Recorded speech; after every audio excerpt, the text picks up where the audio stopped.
Welcome in, everybody. It is now, for me at least, Saturday morning, December 6th, 2025. I am here, Max Dinenberg, for the Ring of Honor Final Battle 2025 post-show here on BodySlamNet. Welcome in, everyone. Good morning to everyone here on the East Coast tuning in for this episode of Ring of Honor's Final Battle. 5-hour show if you include the 0 hour. Tons of fantastic pro wrestling on this show. I am someone who, while I was growing up watching WWE and TNA, I think the company that gave me the biggest passion really starting for wrestling was Ring of Honor in the mid-2010s. So I'm really honored to be my first ever Ring of Honor post-show here for BodySlamNet. I also got the privilege of being in Philadelphia at the 2300 Arena for this year's Death Before Dishonor back in, late August, I believe. And I got to do the press conference, got to ask questions to Paul Walter Hauser and Athena and Tony Khan. So that obviously was another dream come true for me. So another one is doing this post-show for you guys tonight. We're going to break down the entire card, go through the big moments and the finishes and all of those fun things. So if you're currently tuning in, welcome to BodySlam.net. Please subscribe to our YouTube channel. It's where you can find our live shows basically every single day. Here we break down all things pro wrestling. And that will include me again back here tomorrow night at a much earlier time doing the post show for NXT's Deadline tomorrow night. That should be a lot of fun.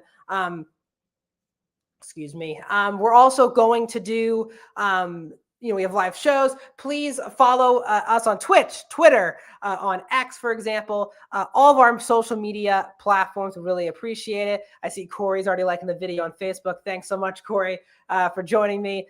Tons of fun wrestling tonight. I have not gotten a chance to watch SmackDown yet. We'll be literally watching this once I'm off this post show. I was very glued to my screen for Ring of Honor Final Battle. So again, like this video, just like Corey did, really help support everyone and gets these videos to more people. All those fun things. Also, please comment along. I'm going to be following along the comment section like this. I'll bring up a comment and you'll question, comment, anything will be brought up on the air. It's obviously a lot more fun if you guys join me here on the post show because, again, it's just me here tonight. I was supposed to possibly do it with Rami, but he had a personal thing that wouldn't allow him to do the post show. So it is just me tonight for Ring of Honor Final Battle. So let's get into the show. We're 4 minutes into this post show. Let's get into some professional wrestling. So the 0 hour started at 7 o'clock. It was on YouTube, social media platforms, as well as Honor Club for your Honor Club subscribers, which I have been for well over a decade now. The show started with the Outrunners defeating the Premier Athletes. This is a very harmless pre-show match. We obviously have the Outrunners basically becoming a trio now with Dalton Castle over the last couple of months. Premier Athletes, always a staple for these kind of Ring of Honor pre-show pay-per-view matches. Story Denali is the new kind of entry into the Premier Athlete. She's, as I said, 6'7". She's been a good inclusion in the Premier Athletes. Mark Sterling gets a lot of heat. This is, I think, if you want to talk about like a nice, fun pre-show match to get everyone involved in the show, this was exactly that. The USOB spot is always one of the most over spots on any show that the Outrunners are on. Obviously, Daivari and Nice are more than capable pro wrestlers. So again, they had a very solid match. It's a great match to kind of get the crowd hyped and into the show. So I think this is a harmless, good time of a pre-show. Then we move on to the second match on the pre-show, which was Layla Gray representing Skyflight, Christopher Daniels ringside with her, taking on Zeta Steel. Zeta Steel, who was just recently under the WWE ID program for the majority of 2025, was a focal point on Evolve, which was WWE's show on Tubi every single Wednesday. And around like a month ago, I want to say, her ID contract was not renewed. So Zeta became a free agent. And a lot of people thought this could be a possibility. And then she was backstage doing a promo with Layla Gray on TV last night for Ring of Honor, setting up this match tonight. There was a couple just weird technical glitches where Zeta's music, it looked like a really cool presentation for Zeta.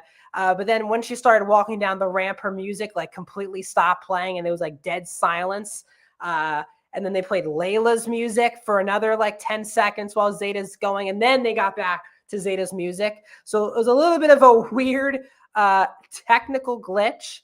But I want to say this. I, again, don't know Zeta personally at all. I was really shocked that WWE didn't want to keep her at least on the ID program.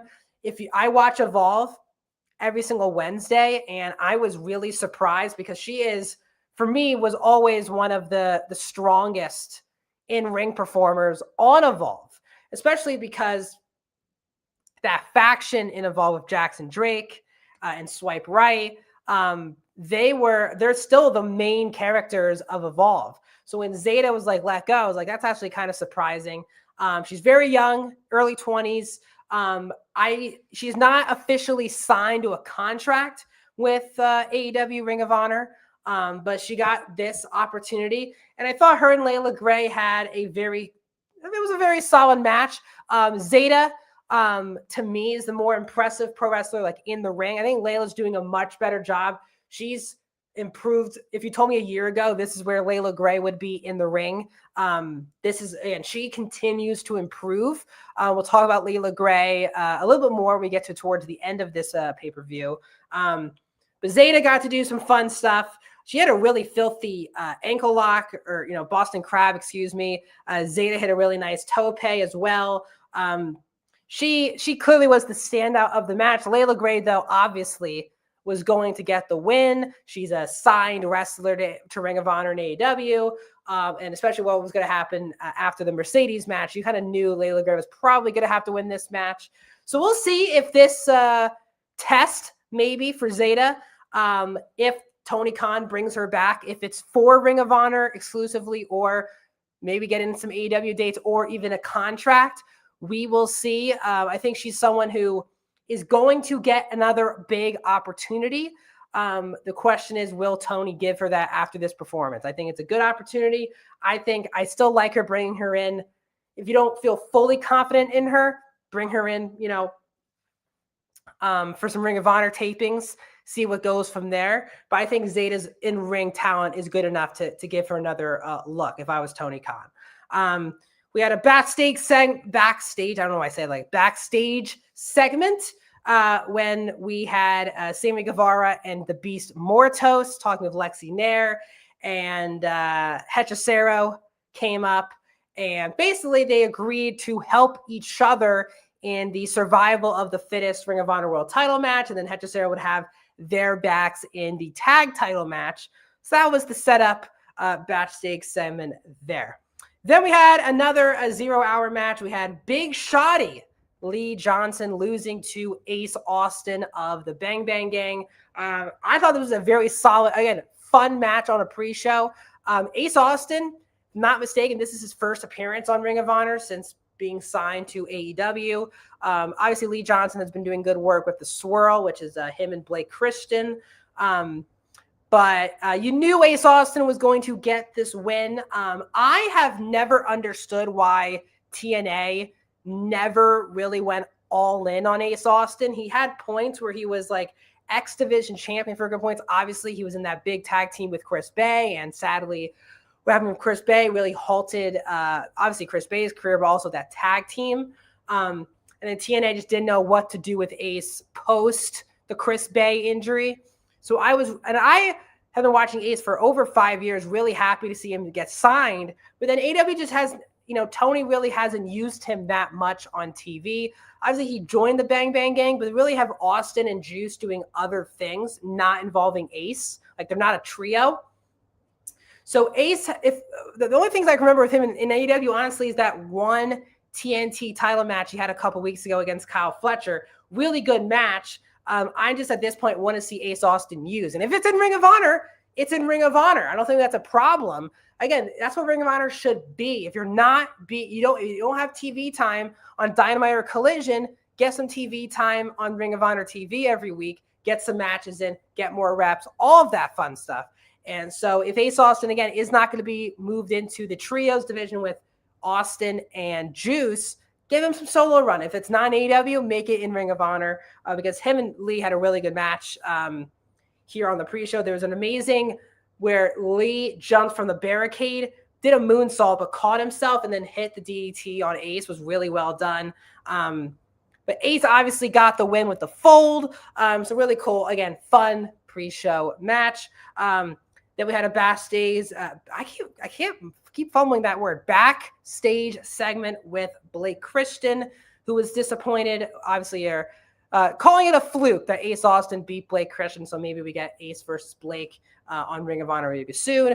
The end of the 0 hour was Grizzled Young Vets losing to the Death Riders, Wheeler Yuta and Danny Garcia. Jon Moxley came out with them and commentated this match and the first two matches on the main show.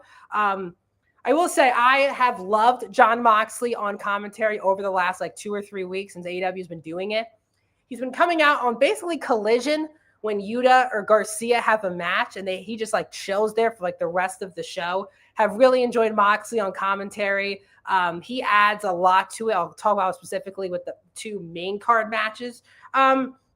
Grizzled Young Vets, another really underrated tag team. They had a lot of good heat post their exit from WWE. They obviously had some looks at Ring of Honor AEW.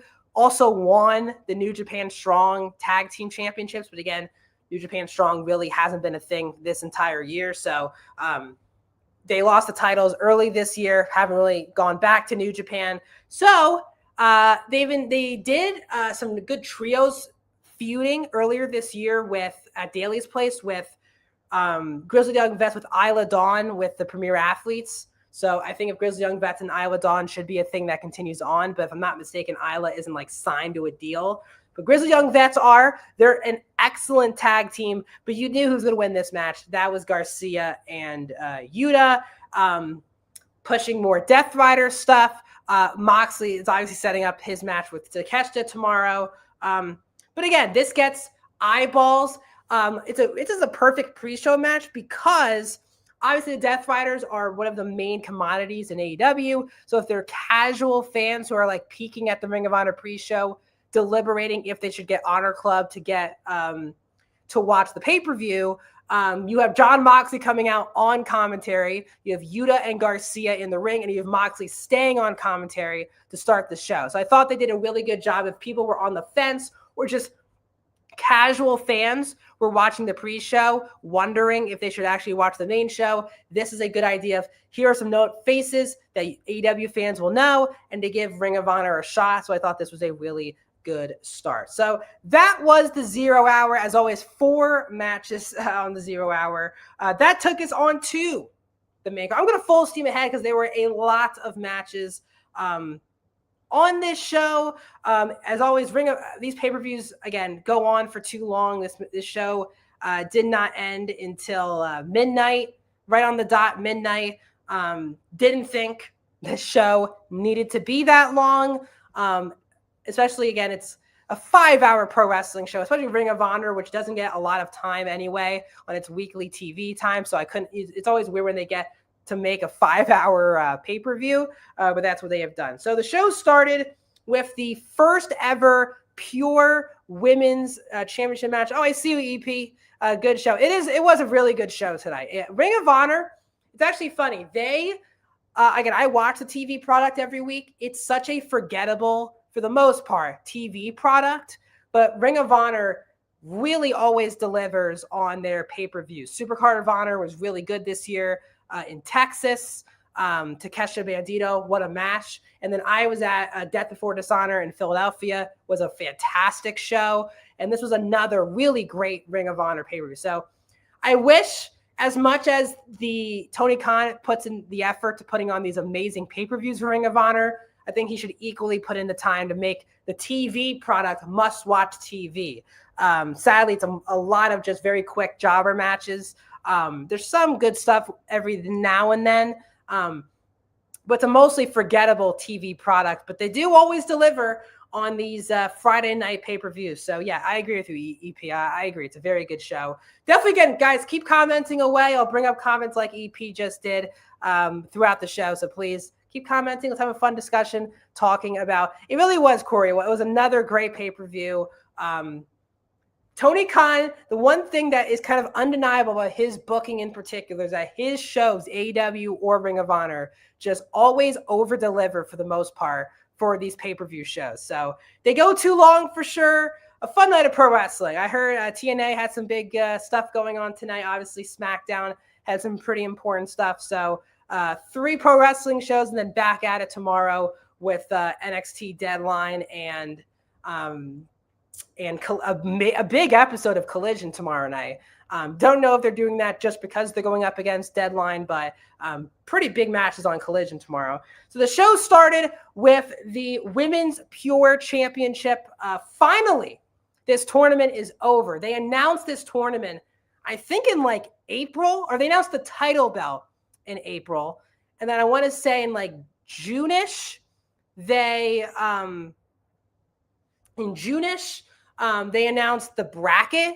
And then the first match did not take place in the bracket, the tournament, to crown the first Pure Champion until Death Before Dishonor. So we have Deonna Purrazzo versus Billie Starkz. Deonna got a bye in the semifinals because the Queen Aminata had a very serious injury. At least it's a neck injury, if I'm not mistaken.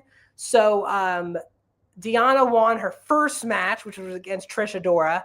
Then got the bye against Billie Starkz. Billie Starkz beat, I can't remember the CMLL wrestler who she beat. I was literally there for the match. Of course, now I can't remember her name. Billie Starkz also beat Yuka Sakazaki yesterday in the semifinals to get this match. Let me just go to quickly the EP's comments.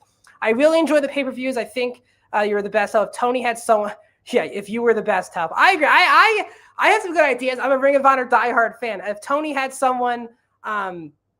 but she's wearing a neck brace. Thanks, Corey. I don't think we don't know the specifics on the injury, but yes. I really enjoyed the show. If Tony has someone help him with the storylines to keep cohesiveness and interest up. Some of the shows have done really well. Like I love the episode from Mexico. It's one of my favorites so far from Ring of Honor. Yes, the Mexico episode was really good. The Global Wars episodes, the Mexico episode and the one in Australia earlier this year were also really good. I don't mind if Tony still wants to really book these shows. I just, in my opinion, and again, 1 hour of wrestling still works for me. I mean, look, Black and Gold NXT, those TV episodes were 1 hour every week. So I think you can do 1 hour. Sorry, talk text got me. No, you're good. You're good. All good. Yeah, I think Tony, I think he has the ability to make Ring of Honor a must-watch television show, even without a TV deal. But for many people, even Ring of Honor diehards, they don't even keep up with the shows anymore, unless on these pay-per-views. So, but again, these pay-per-views, it's so funny. Every time this pay-per-view ends, it gives so many fans, like casual fans, hope.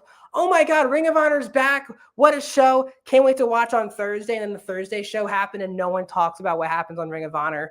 That's kind of the problem they've been having. I hope in 2026, there's an improvement on the television product because these, again, pay-per-view shows are really good. So we had Deonna Purrazzo, versus Billie Starkz to crown the first ever pure wrestling champion. This was a really good, methodical, pure match because Deonna felt like someone who was built to win this tournament.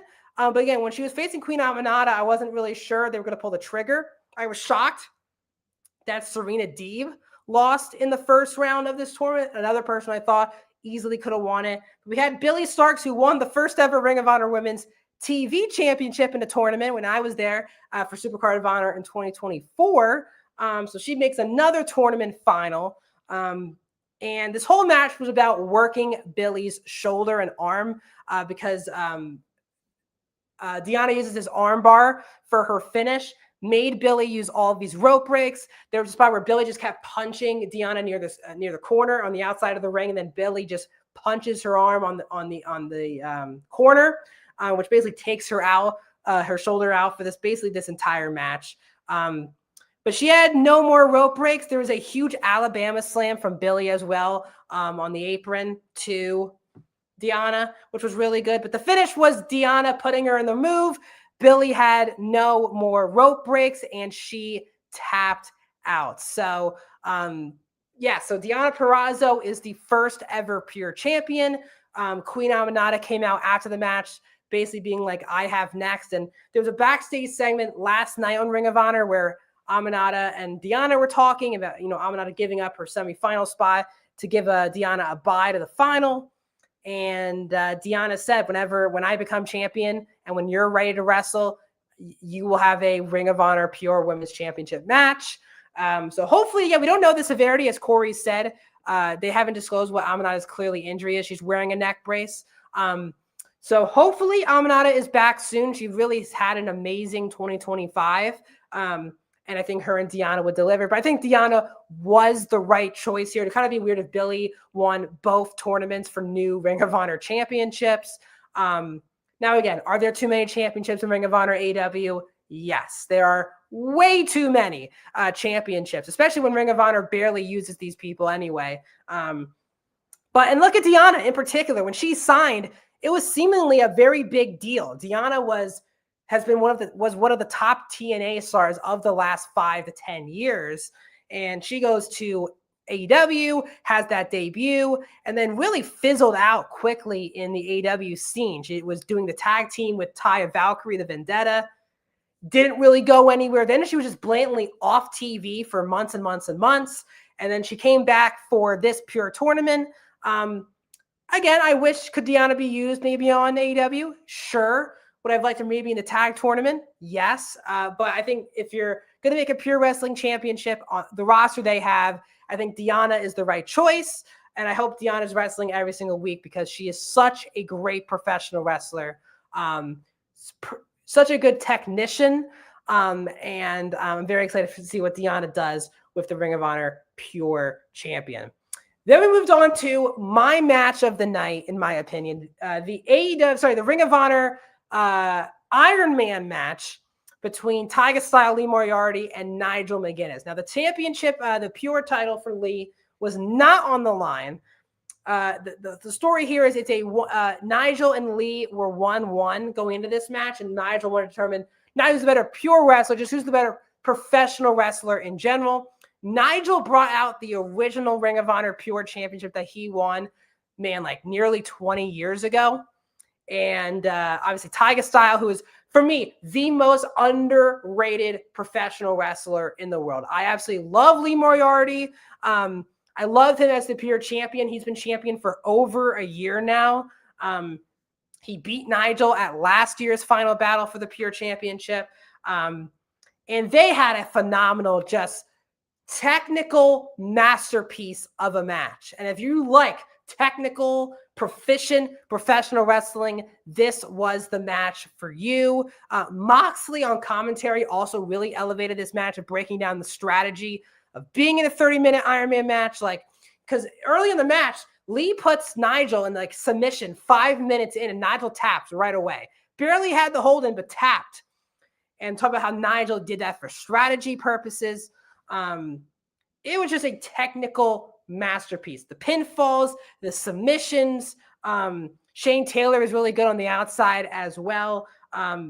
Just a really fun match. Moriarty, the big story here is he went up in this match 3-1 in this Iron Man match, and then Nigel stole the final 3 pinfalls to take a 4-3 lead. He hit a lariat to get a pinfall. And then he did 2 roll-ups to get other pinfalls to take a 4-3 lead with around 10 seconds left in the 30-minute Iron Man match. And then Lee distracted the ref. Shane hit a big punch on Nigel. And then Lee got it to a 4-4 tie. So it was a draw. Nigel was walking towards the back. And that's when Lee says, "Why are you walking to the back? You said you want to prove who's the best wrestler. Why would a draw satisfy us?" And then they did a rematch, or a sudden death, excuse me. And they just went through small package for like 5 straight minutes. It was a lot of fun. But this led to Lee Moriarty getting the win, the very Zack Sabre pin.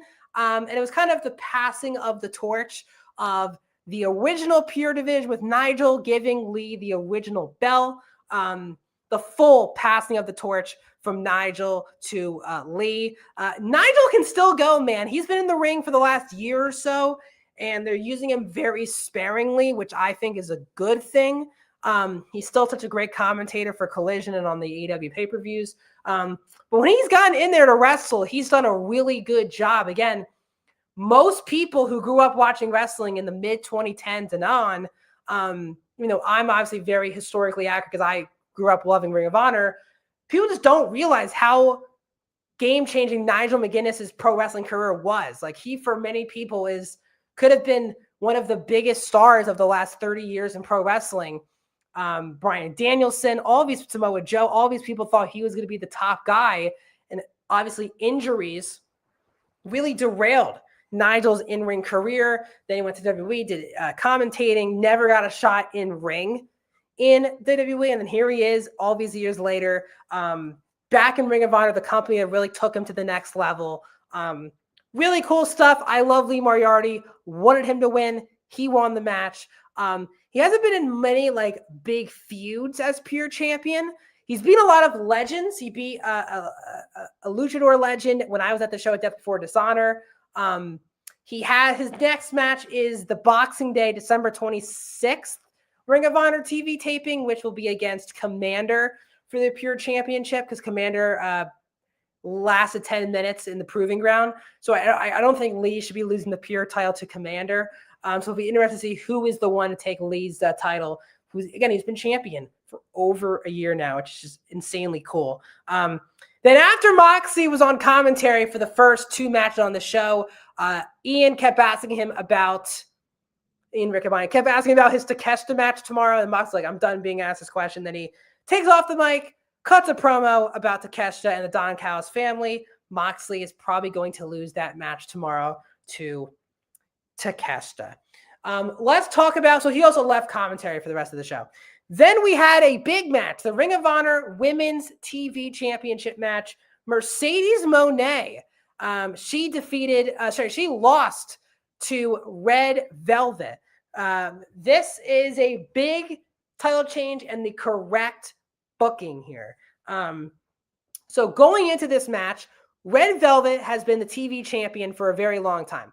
And then the Collision before Full Gear, Red Velvet came back and after, Mercedes became the interim champion after beating Mina, because Red Velvet was hurt for many months. And then they had Red Velvet versus Mercedes on Collision for the unification of the titles. Mercedes won her 13th title before Full Gear to get her even on a more hot streak heading into that match against Statlander.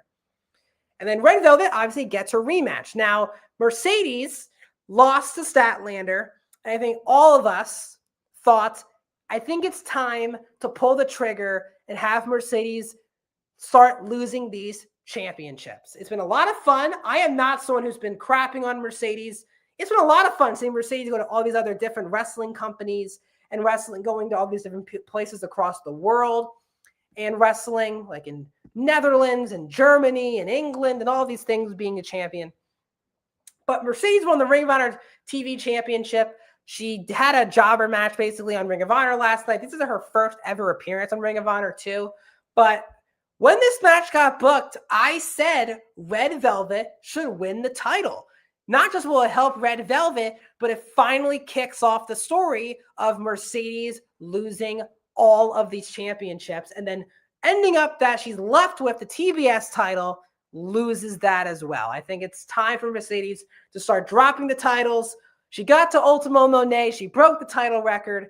Now it's time to start losing these titles. And Red Velvet, I thought her match with Mercedes on Collision was good. It wasn't a great match. You can definitely tell it was her first televised match since her injury. So I kind of like that TK gave Red Velvet another chance at this Mercedes match, and it was a fantastic match.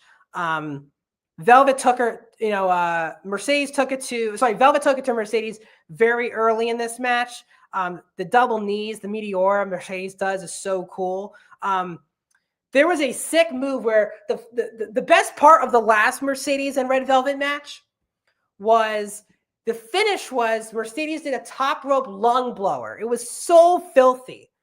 And this match, she set it up like, I'm going to do it again. And Red Velvet flipped it into like a Hurricane Rana. Really cool. Then Red Velvet hit her finish. And I bought a ticket. I thought that was the finish. Mercedes then kicked out.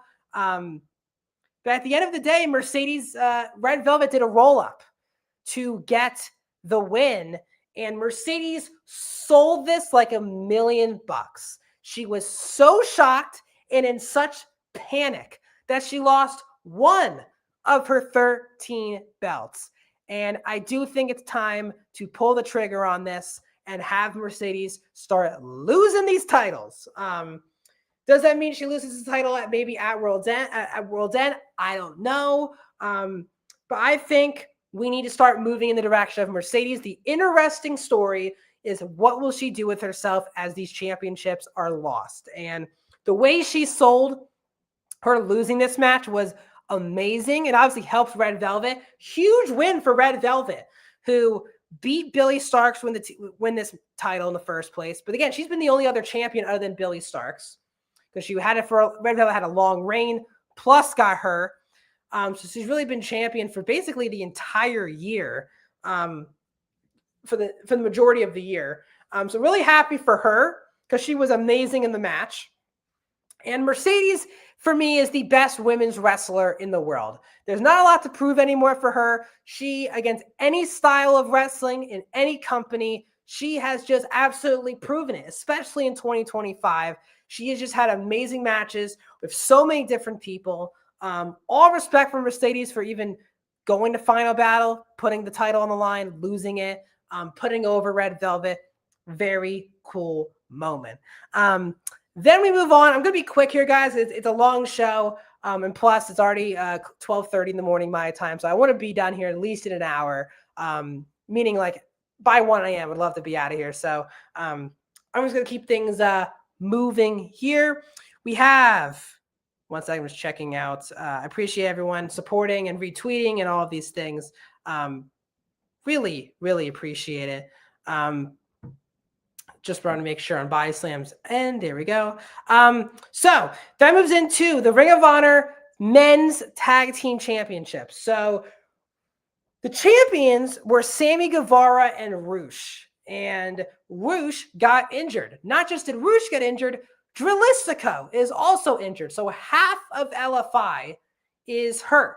So we have Sammy and Beast Mortos against Dynamite Kid, Tommy Billington, and Adam Priest. Now, the thing that does not make sense is they acted like Sammy and Roosh relinquished the titles. I just didn't think they had to say that because it's LFI. Let's just freebird the titles and just say Mortos is the tag champions until Roosh comes back.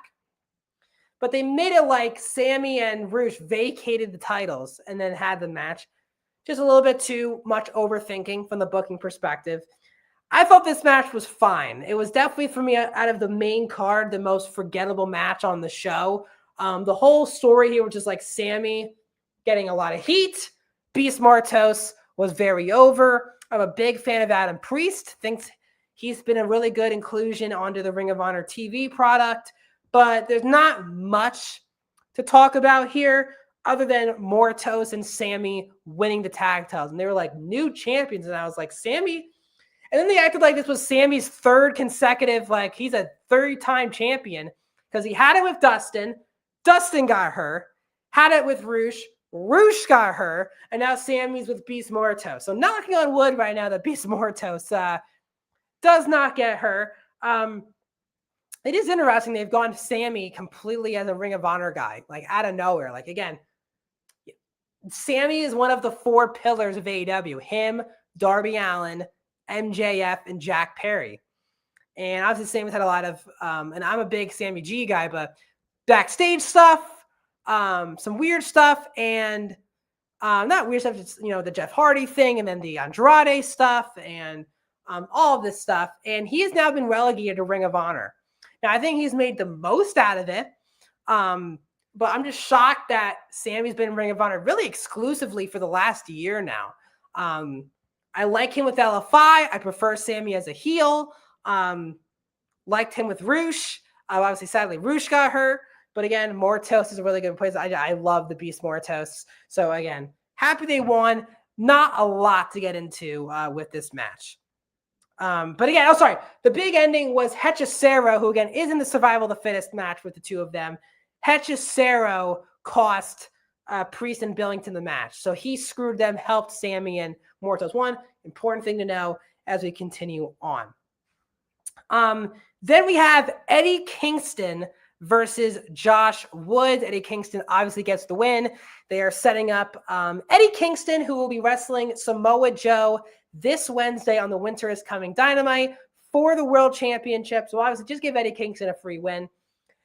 Should this match have been on the show? I don't know if this match was like the most necessary match to put on the show. Eddie is never on Ring of Honor. Josh Woods, who's a Ring of Honor talent, is also barely on the show. It got announced like late last night. I was like, sure. Clearly, they couldn't find a way to give Eddie a win on Dynamite or Collision because it's all about the Continental Classic. So I think Tony's thinking was, let's give Eddie a win on... He's going to be on Collision probably tomorrow. So while he's there, he can't wrestle. Let's give him another win going into the Joe match.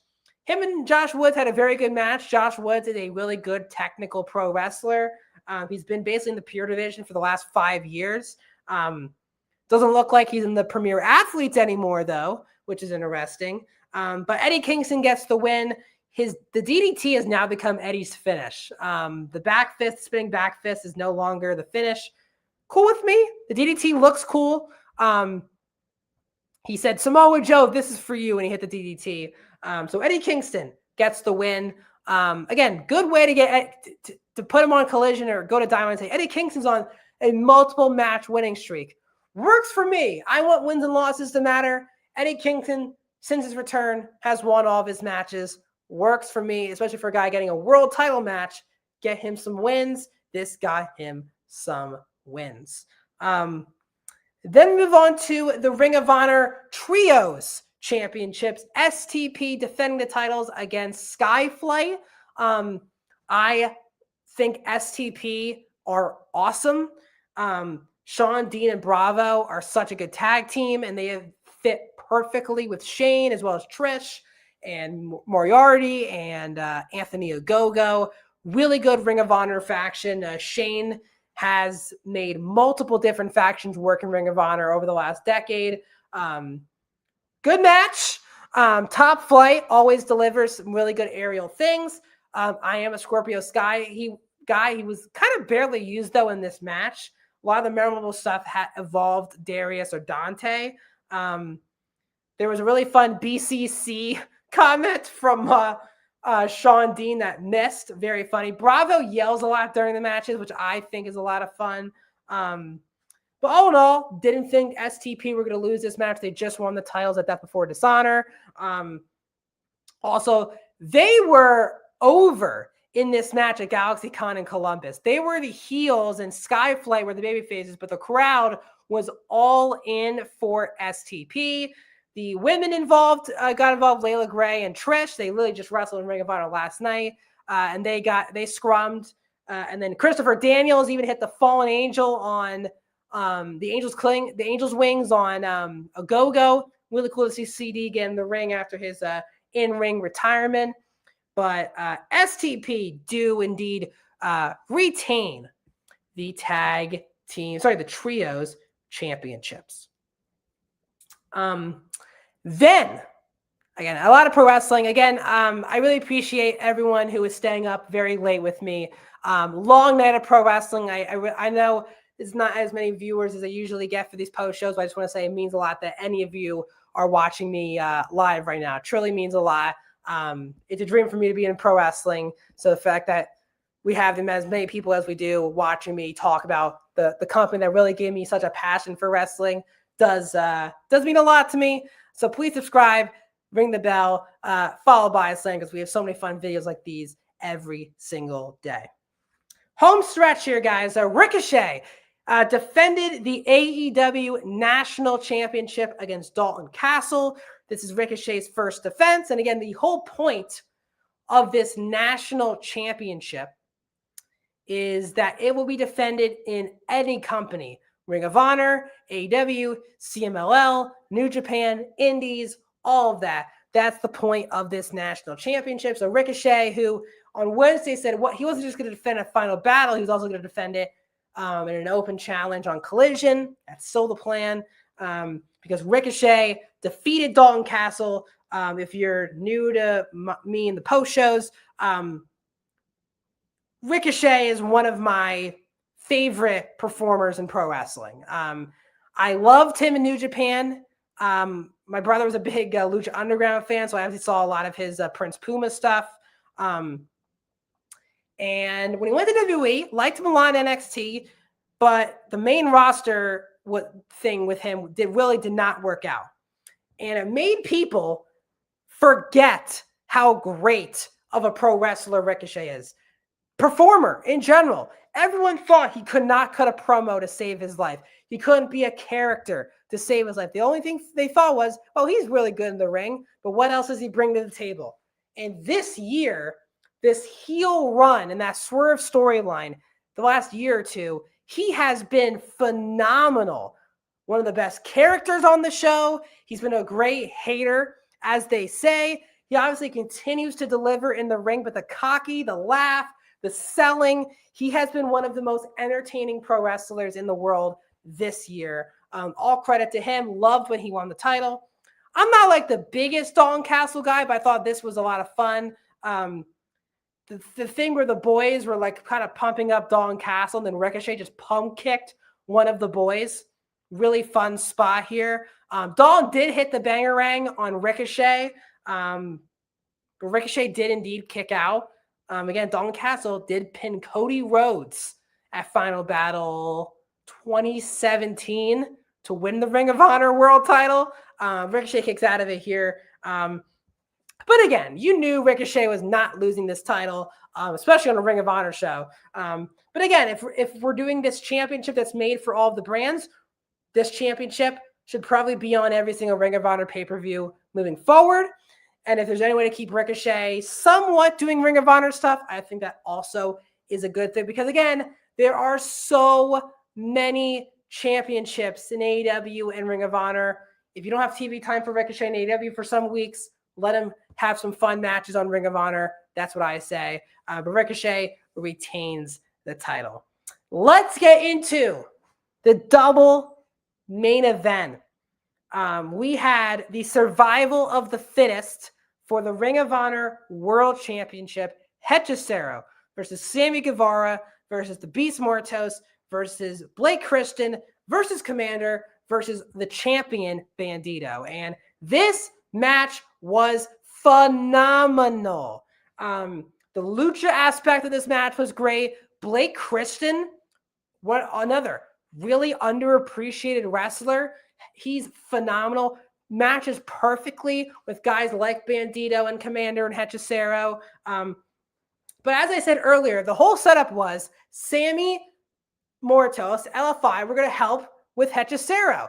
Hechicero said, I'll help you guys out. You guys will help me out. Hechicero helped Sammy and Mortos win the tag titles. And then very early in the match, after LFI and Hechicero were working together, Sammy and Mortos turned on Hechicero very quickly into this match. Sammy was the first eliminated. He was eliminated by Commander, who did that, off the rope moonsault, really sick move. Mortos was then eliminated by, I think it was by Hechicero. So we were down to those four. Blake Christian is clearly feuding with Jay Lethal. And they showed Lethal backstage watching as Blake Christian did the strike. I love Vanilla Baby Blake Christian. Really entertaining. I honestly thought if it wasn't going to be Bandito or Hechicero who's going to win this match, I honestly thought Blake Christian would actually be a good shot. Blake Christian pinned Commander with the lethal injection. Thought that was a really nice tidbit. And then it was just, again, I thought this match was just so much fun, a lot of big moments. But Bandito won with a rolled up, Bandito rolled up Blake Christian. He was shocked. And Blake Christian did this huge move where it looked like he injured the arm of Bandito that Bandito has been selling for months. And the moment Blake attacked Bandito after being eliminated, I was like, maybe Hechicero is going to win the world title and give Bandito a little time off. That was my thought. I thought survival of the fittest, 6 people. This could be a good excuse to get Bandito off the world title, maybe focus him more on just AEW. But again, him and Hechicero, I was there in person for their match at Death Before Dishonor for the world title. One of my favorite matches of the year. Their match in Mexico was also really great. They have amazing chemistry. The spot of the match was Hechicero like tilted over the step and put it next to the ring. It looked like he was going to hit this elbow drop on Bandito, who was sitting on this step. And Bandito got out of the way and elbow first. Hechicero hit the elbow drop on the steel step. Looked really filthy. But then Bandito had him in the submission move, and Bandito got out of it and won and retained the world title. New sub. Thank you so much, EP, that you're subscribing to the YouTube channel. I'm literally going to be back here tomorrow night doing the NXT Deadline post show, which I should be on around 10 o'clock Eastern time, which I'll have a little bit more energy with me. But I'm really happy that you're enjoying this post show. I do all the post shows for WWE, AEW, Ring of Honor, NXT. So it really means a lot that you're here liking the post show, commenting, subscribing. I just want to say it means a lot to me. Really, thank you, my man. Really, really appreciate it. But yeah, Bandito retained the world title. I really thought they were going to pull the trigger on Bandito or Athena losing. Thought there would be a better chance Bandito would lose to probably Hechicero to add another title to the Don Callis family. But now Bandito beat Hechicero again. Hechicero should be nowhere near the world title now moving forward. He's now lost to Bandito like 3 times over the last 4 months. So we need some new blood in the Ring of Honor main title scene. I think that could be Blake Christian. I would go with Blake Christian, wins this Jay Lethal feud, puts him in the world title feud. That's what I would do if they're just sticking to Ring of Honor guys. But really phenomenal match. All 6 guys had time to shine, but especially the last 3 guys, Christian, Hechicero, and Bandito, really had their moments in this match. Blake, like when he does that tope into the moonsault, it's so clean every single time. So really happy. We cut the backstage. Mercedes is depressed after losing her tag title. Layla Gray was like, from a baddie to another baddie. You're such a badass. You'll be okay. You know, you still have 12 belts. And Mercedes is like, shut the F up. And then Layla's like, if you're going to stay for Collision tomorrow, I'm here if you want to wrestle. Mercedes is like, I need to get the hell out of Ohio. So I was like, okay, so they're not doing this match at Collision. And then they posted, it was like, Mercedes will be wrestling on Collision tomorrow and will defend the TBS title against Layla Gray. Now, I talked about Mercedes losing this title. She is not losing the TBS title to Layla Gray on a Collision tomorrow. But cool. Mercedes will be back in Columbus. She just wrestles all the freaking time now and gets so much crap, but I will not give her that crap. She's my favorite women's wrestler. So really cool for Mercedes to work back-to-back nights. So we move on to, of course, the main event, which is, of course, Athena. She defended it against Persephone. Now, after Bandito retained the title, I was like, will they finally have Athena lose the title and have her basically work full-time AEW in 2026? Honestly, I've thought this the last 2 final battles, which were both against Billy Starks. Athena's had this championship for 1,100 days and honestly has been the entire Ring of Honor show. The whole thing. I love Bandito. His world title matches have been phenomenal. He's barely on Ring of Honor half the time. He shows up like once, maybe twice a month. Athena is the one champion on Ring of Honor who you can guarantee will be on every show. If she's wrestling, if she's in a promo, something, she is on the show. She is the one thing that keeps me entertained, honestly, every single week watching Ring of Honor TV. And Persephone is someone who a lot of people believe could be a major star, to a point where there've been a lot of like, could Persephone go to WWE? And I was thinking to myself, I was like, would AEW just do that again? Where obviously, if you remember last year, they had Stephanie Vaquer versus Mercedes Moné. And a lot of people, and AEW thought they could maybe have Stephanie Vaquer, sign her after that match. But then out of nowhere, she signed with NXT and WWE. And a lot of people think Persephone could go down the same path, but I don't think Tony would allow that. Like, book her in such a main spot and then let someone go. He's kind of been burned a couple times by that.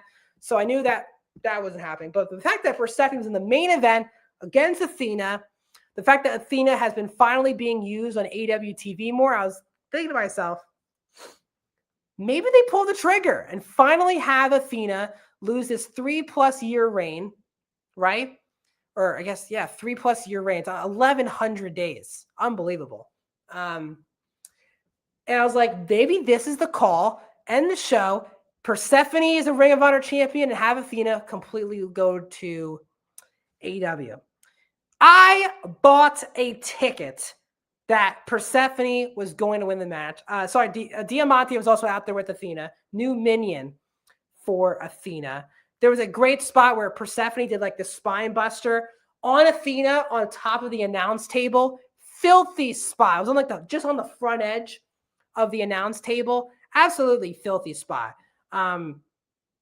Athena, one of, if not the best, in my top 3 women's wrestlers working today, has been one of the best women's wrestlers of the last decade, but especially her Ring of Honor run. She just always delivers and truly is the main event for these shows.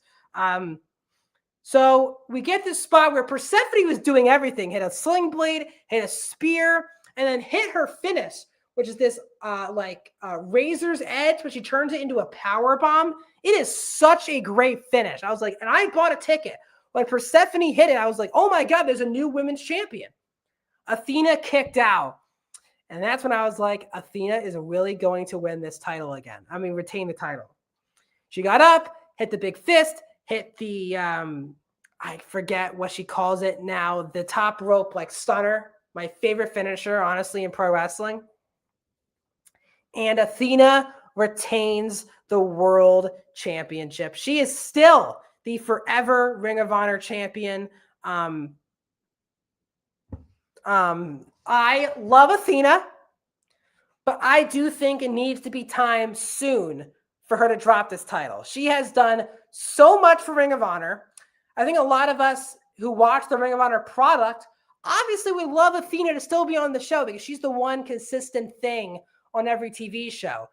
And I think Tony, I guess, feels that as well. But I do think we're at a point now where Athena has done it all in Ring of Honor. She has been the headline attraction for over 3 years now.